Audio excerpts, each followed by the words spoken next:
Hello all, welcome to our channel. నా పేరు మహేష్ చంద్ర. So second promo చూసారు కదా. సో వైల్డ్ కార్డ్ ఎంట్రీస్ గురించి, సో వాటి గురించి మాట్లాడుకుందాం. ఏంటి గేమ్ ఎలా జరుగుతుందో చెప్తాను. లైవ్ అప్డేట్ ఏంటంటే, సో ఈ ప్రజెంట్ 2 టాస్కులు జరుగుతాయి. 2 టాస్కులు ఒక్క టాస్క్ సీత గెలుస్తారు, రెండో టాస్క్ ఎవరు గెలవరు. సో అక్కడ వచ్చేసరికి ఎవరు గెలవరు కాబట్టి, సో నిఖిల్ టీం నుంచి ఒకరిని తీసేయాలి. మరి అది ఎలా తీసేశారు ఏంటని తెలియదు కానీ, నిఖిల్ టీం నుంచి మణికంఠని తీసేస్తారు. రిమైనింగ్ ఆల్ గేమ్స్కి మణికంఠ ఉండడు అనమాట.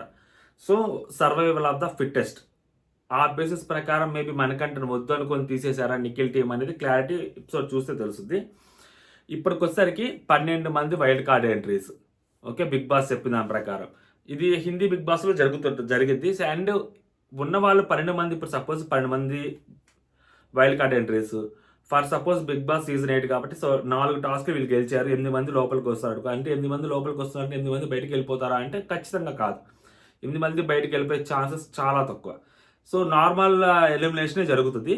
బట్ మేబీ ఏదో ఒక సంథింగ్ ఏదో టాస్క్ చెప్పదు, లేకపోతే వీళ్ళల్లో ఆ స్పిరిట్ తీసుకురావడానికైనా కానీ బిగ్ బాస్ చెప్పుండొచ్చు. 8 మంది బయటికి వెళ్ళిపోరు. బట్ 8 మంది లోపలికి వచ్చే అవకాశం అయితే ఖచ్చితంగా ఉంటుంది. సో గ్రాండ్ లాంచ్ అనేది October 5th జరుగుతుంది. అంటే ఈ వీకెండ్, ఇంకొక వీకెండ్, 2 వీకెండ్లు ఉన్నాయి. సో 2 వీకెండ్లో ఇద్దరిద్దరిని డబుల్ ఎలిమినేట్ చేసినాక నలుగురే మాత్రం బయటికి వెళ్తారు. 8 మంది బయటికి వెళ్ళే ఛాన్సెస్ చాలా తక్కువ. ఓకే, 11 మందిలో ఇద్దరు వెళ్ళిపోయినా, సో 9 మంది మళ్ళీ లోపలికి వచ్చి 8 మంది, 17 మందితో కొత్త బిగ్ బాస్ స్టార్ట్ అవుతుంది. అండ్ వీళ్ళలో సోనియా ఆకుల సపోజ్ ఎలిమినేట్ అయిపోయి బయటకు వెళ్ళిపోయింది అనుకోండి, ఇప్పుడు ఎవరికైతే హైప్ ఉందో ఆ హైప్ మొత్తం న్యూట్రల్ అయిపోద్ది. సపోజ్ సోనియాకి వచ్చిన పాజిటివిటీ అవ్వచ్చు, నబెల్కి వచ్చిన హైప్ అవ్వచ్చు, సో ఇవన్నీ న్యూట్రల్ అయిపోతాయి అనమాట. న్యూట్రల్ అయిపోయి ఎవరికి అందరూ నార్మల్గా ఉంటారు. ఆ కంటెస్టెంట్ లోపలికి వస్తారు కదా, సో మళ్ళీ కొత్త బిగ్ బాస్ అనేది మళ్ళీ స్టార్ట్ అయింది. ఈ 4 వారాలు 5 వారాలు జరిగిన బిగ్ బాస్ అంతా పక్కకే పెడతారు, కొత్త బిగ్ బాస్ స్టార్ట్ అయింది. సో అప్పుడు అక్కడి నుంచి మళ్ళీ హైప్లు స్టార్ట్ అవుతాయి, అన్నీ స్టార్ట్ అవుతాయి. ఎందుకంటే ఇప్పటి వరకు ఎవరికి హైప్ రాలేదు. సో ఇప్పుడు వచ్చిన హైప్ సోనియా వెళ్ళిపోతే న్యూట్రల్ అయిపోద్ది అది. అండ్ ఇంకొకటి సర్వైవల్ ఆఫ్ ద ఫిట్టెస్ట్ అన్నారు కాబట్టి, సో గేమ్స్ చాలా గట్టిగా జరుగుతాయి. చాలా అంటే చాలా గట్టిగా జరుగుతాయి. సో నార్మల్గా ఎవ్రీ టైము టికెట్ ఫినాల్లో జరిగినప్పుడు సెకండ్ సీజన్లో వర్షం పడుతున్నా కానీ ఒక కారులో కూర్చొని ఉంటారు. కొంతమంది టాయిలెట్కి కూడా అక్కడే బ్లాంకెట్లు అడ్డు పెట్టుకొని వెళ్ళి ఉంటారు. అలాంటి రిస్కీ, అంత దారుణమైన టాస్క్లు ఆడారు కదా టికెట్ ఫినాలే కోసము. సో అలాంటివి గేమ్స్ జరుగుతాయి. అప్పుడే కదా సర్వైవల్ ఆఫ్ ద ఫిట్టెస్ట్ అంటే, అంతే కదా. లేకుంటే ఎలా మామూలు గేమ్స్ పెడితే ఎలా ఉంటుంది. అండ్ 12 గేముల్లో ఎన్ని గేములు మీరు గెలుస్తారో అంతమంది వైల్డ్ కార్డ్ ఎంట్రీస్ని మీరు ఆపొచ్చు అని చెప్పాడు. అంటే బిగ్ బాస్ దాని అర్థం ఏంటి, మామూలుగా అయితే ఒక గేమ్ పెడితే ఇద్దరు ఎవరైనా గెలవచ్చు కదా. ఒక టాస్క్ పెడితే లోపల టీమ్స్లో 2 టీంలు ఎవరైనా గెలవచ్చు. బట్ 12 టాస్కుల్లో ఎన్ని గెలిస్తే అన్ని ఆపొచ్చు అంటే దాని అర్థం ఏంటంటే ఎవరు గెలవకుండా ఉండేవి కూడా ఉంటాయి, అలాంటి టాస్కులు కూడా ఉంటాయి.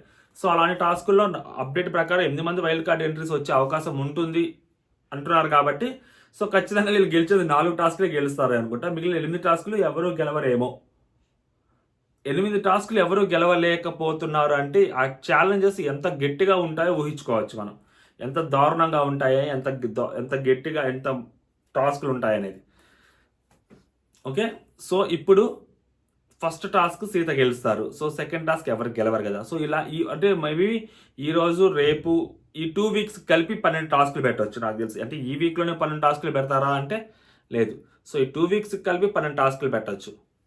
ఓకే, అంటే గ్రాండ్ లాంచ్కి ముందు వరకే టాస్కులు పెట్టచ్చు. ఈ 2 వీక్స్ 12 టాస్కుల్లో 8 టాస్కులు వీళ్ళు గెలవాలి. సో కంప్లీట్గా ఫోకస్ అంతా ఈ 12 టాస్కుల మీదే ఉంటుంది. మేబీ ఈ వీక్ ఒక 6 టాస్క్ పెట్టి ఆ నెక్స్ట్ వీక్ ఒక 6 టాస్క్స్ పెట్టచ్చు, అలానే జరగచ్చు. సో ఆ గ్రాండ్ లాంచ్ లోపల 12 టాస్క్స్ అయిపోతాయి. 12 టాస్కులు ఎవరు గెలిస్తే వాళ్ళు. సో నాకు తెలిసి 8 మందికి వైల్డ్ కార్డ్ ఎంట్రీస్ వచ్చే అవకాశం ఉంటుంది అన్నారు కాబట్టి మేబీ 4 టాస్క్. అంటే టాస్క్లు డిజైన్ చేసేప్పుడు అర్థమైపోద్ది వీళ్ళు గెలుస్తారా గెలవరా, ఏ రేంజ్ వరకు గెలుస్తారు, ఏ రేంజ్ వరకు గెలవరు అనేది లోపల ఉన్న కంటెస్టెంట్స్ని బట్టి బిగ్ బాస్ టీమ్కి అర్థమైపోతుంది. ఓకే, ఈ టాస్క్ గెలుస్తారని. మేబీ అంటే 4 టాస్కులు మేబీ ఈజీ, కొంచెం గెలిచే టాస్కులు ఉండొచ్చు. మిగిలిన 8 టాస్కులు గెలవలేని టాస్కులు, కొంచెం హార్డెస్ట్ టాస్కులు పెడుతుండొచ్చు. సో దాన్ని బట్టి ఒక చిన్న క్యాలిక్యులేషన్, అంటే లైక్ లోగో 8 ఉంది కాబట్టి మేబీ 8 మంది లోపలికి వస్తారేమో అని ఒక చిన్న గెస్. అంటే అది ఎగ్జాక్ట్ కరెక్ట్ అని కూడా కాదు. సో జస్ట్ సీజన్ 8 కాబట్టి మేబీ 8 మంది గ్రాండ్ లైన్స్తో వస్తారేమో అని. అండ్ ఇంకొకటి మెయిన్ థింగ్ ఏంటంటే పాయింట్, సో ఎలిమినేషన్స్ ప్రాసెస్ ఎంతమంది వెళ్తారు అంటే, సో ఆల్రెడీ చెప్పాను కదా. సో 8 మంది వెళ్ళే అవకాశం అయితే ఖచ్చితంగా లేదు బయటికి. సో 8 మంది బయటికి వెళ్ళి 8 మంది లోపలికి రావటమో, లేకుంటే ఇప్పుడు 5 టాస్క్లు ఓడిపోయారు. సపోజ్ 7 టాస్క్ గెలిచారు. 5 మెంబర్స్ ఓడిపోయారు. 5 మెంబర్స్ బయటికి వెళ్తారా? సో 5 మెంబర్స్ ఎలా తీసేస్తారు 5 మెంబర్స్ని? ఇప్పుడు మణికంఠని తీసేశారు. సో వీళ్ళు అంటే మణికంఠ ఎలిమినేట్ అయిపోయినట్టేనా? సో ఏ బేసిస్ మీద తీస్తారు, ఏ బేసిస్ మీద బయటికి పంపిస్తారు అనేది సో క్లారిటీ లేదు కాబట్టి so as of now normal ఎలిమినేషనే జరుగుతుందని అనుకుంటున్నాను. బట్ ఖచ్చితంగా అయితే మాత్రం నాకు తెలిసినంత వరకు 8 మంది వచ్చే అవకాశం ఉంటుంది. మేబీ 4 జోడీల కింద, ఇప్పుడు వీళ్ళు జోడీల కింద వచ్చారు కాబట్టి సో మేబీ 4 జోడీల కింద లోపలికి వచ్చే అవకాశం ఉంటుంది. సో 8 మంది కంటెస్టెంట్లు.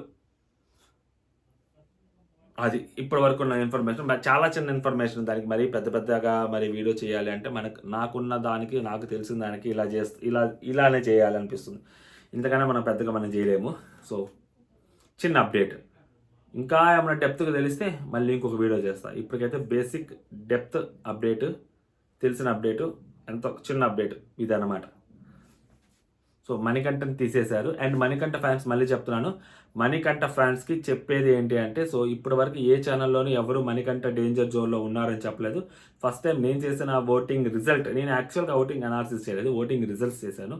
సో ఆ రిజల్ట్స్ బాలో ఖచ్చితంగా మణికంఠ ఇస్ డేంజర్ జోన్. మళ్ళీ చెప్తున్నాను, మణికంఠ ఫ్యాన్స్ ఎవరైనా ఉంటే ఓట్లు వేసుకోండి, ఎవరు ఆపద్దు. సో అఫీషియల్ పోలింగ్లో ఓట్లు వేసుకోండి. అన్అఫిషియల్ పోలింగ్లో కూడా మణికంఠ 4th ప్లేస్లో చూపిస్తున్నాడు. సో 4th, 5th, 6th ప్లేస్లో ఉన్న వాళ్ళకి ఛాన్సెస్ ఎవరైనా తీసుకోవచ్చు. So Bigg Boss team decide అవుతుంది. మరి ఓట్ల లిస్ట్లో దగ్గరకు పాయింట్స్లో తేడా ఉన్నప్పుడు మరి ఈ డెసిషన్ ఏదైనా తీసుకోవచ్చు బిగ్ బాస్. సో అందుకని చెప్తున్నాను, మన ఛానల్లోనే ఫస్ట్ టైం చెప్పాను. సో ఇంకా మిగిలిన ఛానల్స్ అందరూ Manikanta is in good position, పర్లేదు, సేఫర్ పొజిషన్లో ఉన్నారని చెప్తున్నాను.